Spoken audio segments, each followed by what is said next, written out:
Hi guys, it's Kath. Today, I'm going to show you how to build this living room set that looks like it's straight out of a 90s American sitcom. This room is complete with a corduroy couch, an armchair, a coffee table, a bunch of decor, cabinets, and of course a staircase that leads nowhere. This is not actually a real miniature living room, but instead it's a stage set from the show Helluva Boss. Helluva Boss is a comedy series that's gained a very loyal fan base. This set is from an episode where the main character is put on stage. I recently got these figurines from the sponsor of today's video, U2's, and I built this set to house them. Let's start the build and I'll show you how it all fits together. For the main structure of this piece, I'll be using these square sheets of basswood that are 12 inches by 12 inches. They're only 3mm thick, so they're pretty easy to cut without using any special tools. You'll need 8 of these sheets in total for this project. And to build a structure, I first glue 2 of these square panels together. This will be our floor. I'll also put up 2 panels on either side for the side walls, and 2 at the back for the back wall. But let's work on the floor first. I glued these panels together with Eileen's tacky glue, but you can also use wood glue. Like you've seen me do in previous videos, I'll be using this iron-on veneer strip for the look of floorboards. This veneer is made of real wood and will take stain beautifully. I cut strips of varying sizes with a scissor. This is really easy to do, but it is also super time consuming.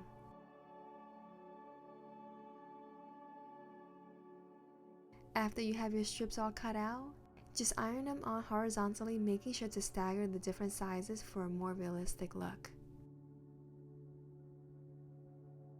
I'm actually using a mix of 2 different veneers here. Some strips are birchwood and some are maple. This isn't necessary, but I like the variation in the wood tones.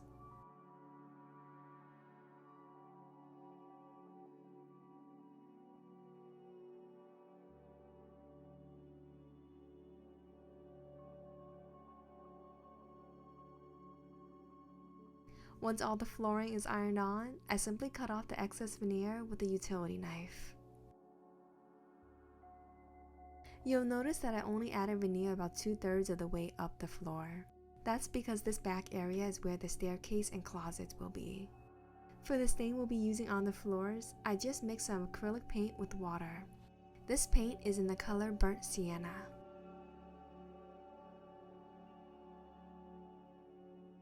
Brush on thin coats of it across the floor. You can add more layers for a deeper look or water down your paint water mixture for a lighter look. Make sure not to add too much on at once or you'll risk warping the wood. To match the uneven flooring from the Helluva Boss episode, I add an extra coat of brown stain to a few floorboards just to make them stand out. And now that the floor is done, you can add on those 2 extra panels for the back. The 2 side walls will need a bit of extra work before we can glue them on. The first thing we need to do is cut a 7.5 by 3 inch opening in the center of each panel. I first draw out that area and then use my utility knife to score the wood on both sides. Because the wood is thin, this is relatively easy to cut out.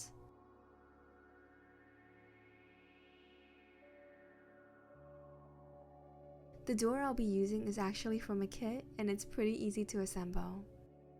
If you don't want to use a kit and instead make your own door, I have a video on how to do exactly that. This door slips perfectly into the opening we cut.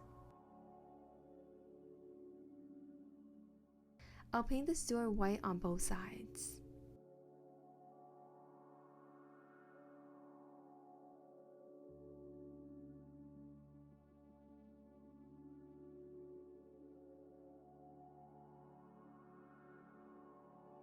The wall will be this pastel yellow color, so I paint that on now before gluing the walls in place.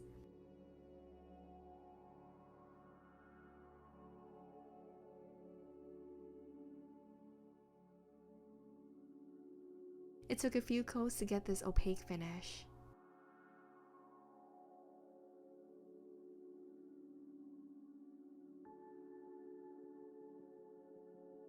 Next is the staircase.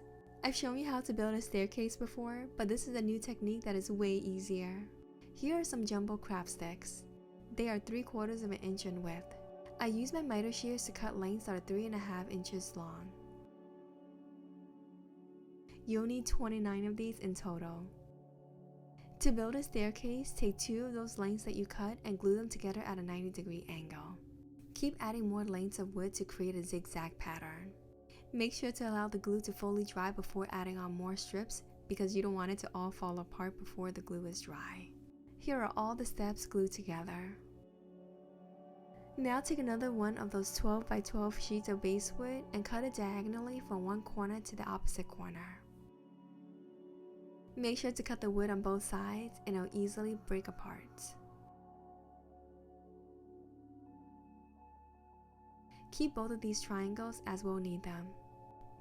On one of them, cut 2 inches off from the bottom right side. Now just glue the staircase we built to this triangular wall.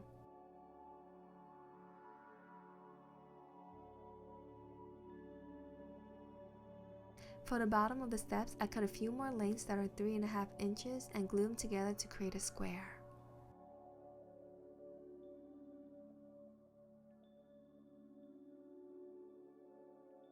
Glue them to the bottom of the steps to create a landing. Once your stairs are done, you can simply place it inside the house on the back right corner. At this point, I go ahead and paint the wall on the staircase yellow to match the rest of the room.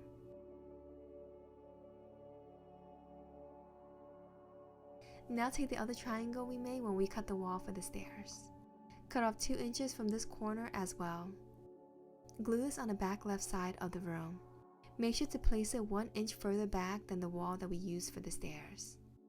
This area is where we'll be adding our cabinets/bookshelves. For the side walls of the bookshelf, I'll be using these wood sticks that are 1 inch in width. Because we're not going to waste any wood, I'll be using the pieces that we cut out from the door to fill in this back area.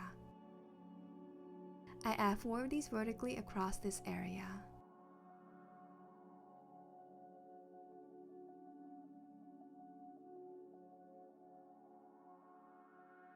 I also cut another length from the 1 inch wide stick and place it across the top to finish the frame of the bookshelf. I use the same wood stick for the actual shelves in this bookshelf as well.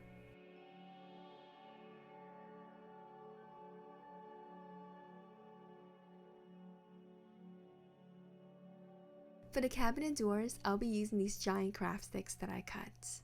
Each cabinet door will be one of these craft sticks. I add a 1/4 inch thin stick of wood to the edge of one side to create more surface area. That additional surface area will allow me to drill a hole into the wood for a pin hinge. I simply use my micro drill to drill a hole into the top and bottom of each of these doors.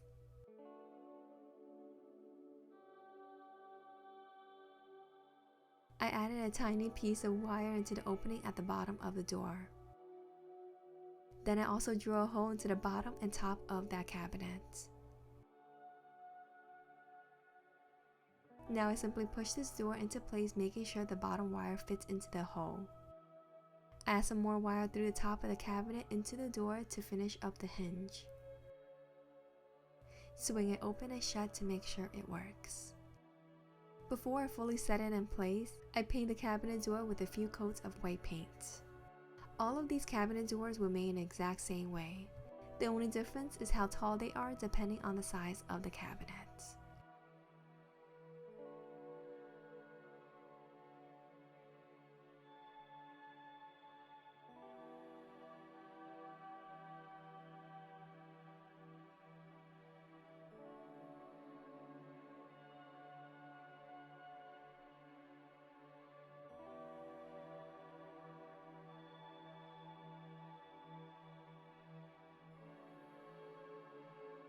For the baseboards, I paint these 1/4 inch strips of wood in white.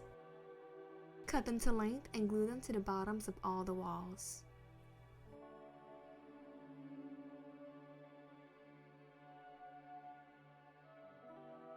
The biggest cabinet door we'll be making is actually this big opening on the left. I'm not sure if this was supposed to be a cabinet based on the show, but I decided to make it one anyway since we're on a roll. I cut this huge rectangle for more basewood. The only difference here are the panel details I added to the front of the door. After painting the door white, I added some wood sticks around the center panel.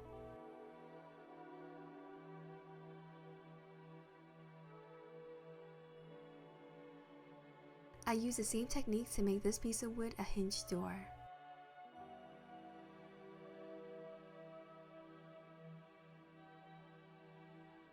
It was at this point that I realized this back wall was completely unnecessary. So I cut the wood on both sides and pulled it out. This was not easy to do and I should have done it from the start. Next up are the door posts on the cabinet. The rectangular ones are just made from strips of coffee stirrer, and the round ones are made from lengths that I cut from a round dowel. I just glue them on.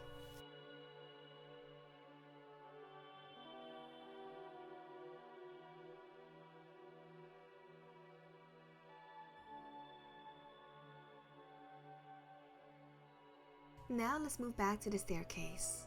First, I add a piece of trim along the top angle side of this wall. It's just a long strip of wood that I painted in white. For the stair railings, I'll need spokes all the way up this angled area. For that, I'll be using these skewers. I cut them at a 45-degree angle on both ends and glue them up along this angled wall. Make sure to have one for each step. Then you'll add a long strip of wood across all the spokes to finish the handrail. I add another square dowel to the bottom of the staircase for stability. Next, let's make some furniture. I've shown you how to make couches before in several videos. I think I've made about 3 different videos on couches already, so I won't go into too much detail about how to build a structure. I'll just go over the basics of finishing a couch. The fabric I'll use for today's couch will be this brown wife beater shirt. The texture from the vertical lines will give it the look of corduroy on a miniature scale. I cut rectangular sections from the shirt and drape it over my couch structure. I first covered this backrest area using Eileen's tacky glue to hold it in place. To cut off this excess fabric, I use a super sharp X-Acto knife blade and push it against the fabric several times to slice it.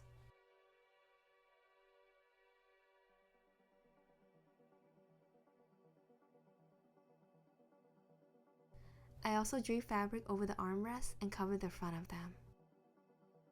Once the glue is dry, I trim off the excess fabric with a scissor.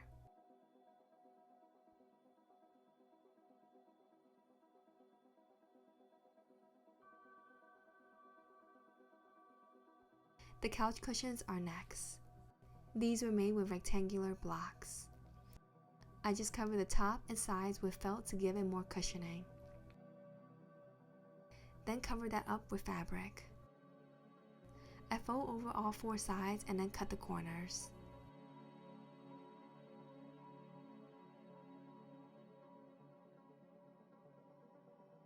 Add a drop of glue to the corners to seal them up and the cushion is done. Add the cushions to the couch. This couch has 3 cushions.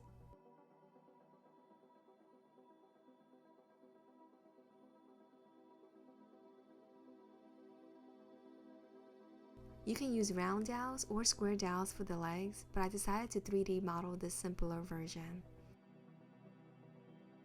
Doing it this way allows me to add on all 4 legs at once, and the legs are much stronger. This living room set also has this 1-seat armchair. For the chair, I'm using this tan sweater fabric. I just follow the same steps to cover the chair. This sweater fabric tends to fray a bit, so I add some glue to the edges to seal them.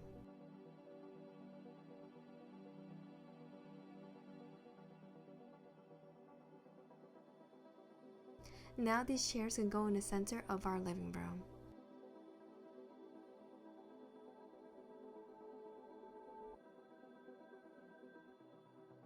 Next up is a simple coffee table. I just cut a rectangle of wood 3.5 inches by 2 inches from scrap wood. For the legs, I'm using these square dowels. Each one is 1.5 inches long, and I glue one to each corner. This coffee table goes right in front of our chairs. If you feel like something's missing, you'd be right. These 3 pieces need a rug underneath them. I cut a piece of white felt into an 8-inch by 5.5 inch rectangle and place it on the floor before putting the furniture on top. Now these 3 pieces look like a cohesive set. Next up is a little console table for the left wall. I made this using a similar technique to the coffee table. The tabletop is 1 inch by 2.5 inches, and these skinny square dowel legs are 2.5 inches long. The only difference here is that I added some pieces of coffee stirrer below the tabletop to make it look more robust. Then simply add the table to the left wall right next to the door. Now it's time for decor. Let's add some picture frames all around this living room. To create a picture frame, I just glued together a few lengths of craft matchsticks into rectangles. Make an assortment of different sizes for the different frames. Then I printed out a few images to match the frame pictures from the show. These aren't exactly what's in the show, but they look pretty close. I glued the frames right on top of the pictures and then cut them out. This is a super easy way to create miniature framed art.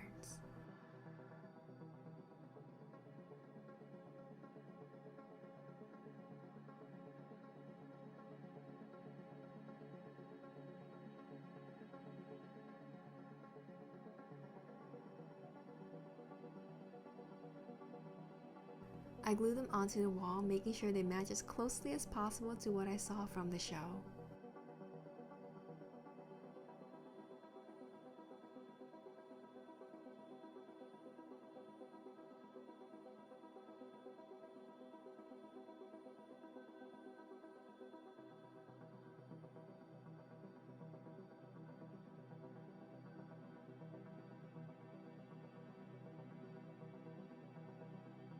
Here I made another one of these console tables. For this one, I added a wooden top using a piece of jumbo craft stick. Place this on the wall behind the couch.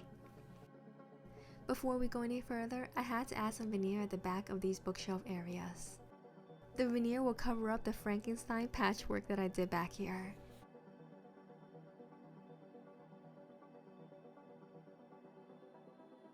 Here is an assortment of various shapes that I 3D printed for the decor.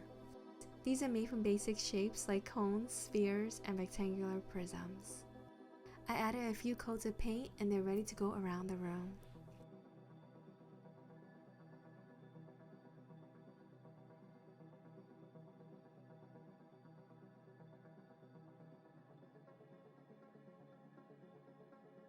I placed them around the bookshelves and on the tables.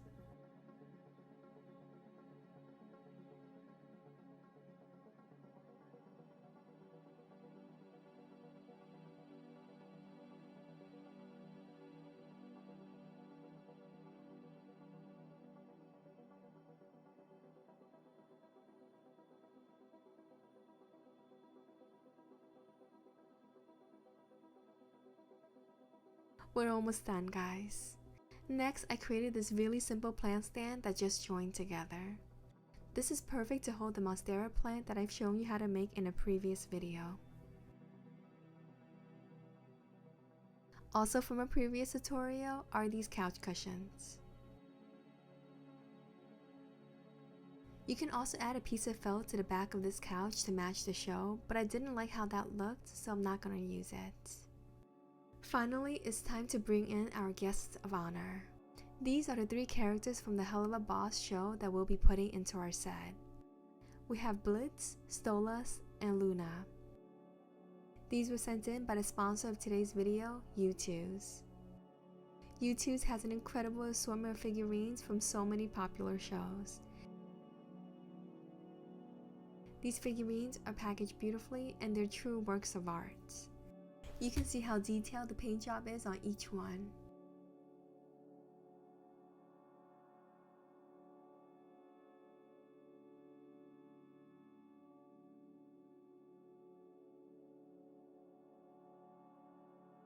all of them fit perfectly in our 1 to 12 scale setting.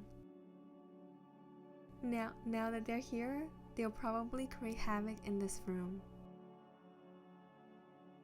And that's it, this living room stage set is all done. I hope you enjoyed this video and learned something new today. I'll see you next time. Bye.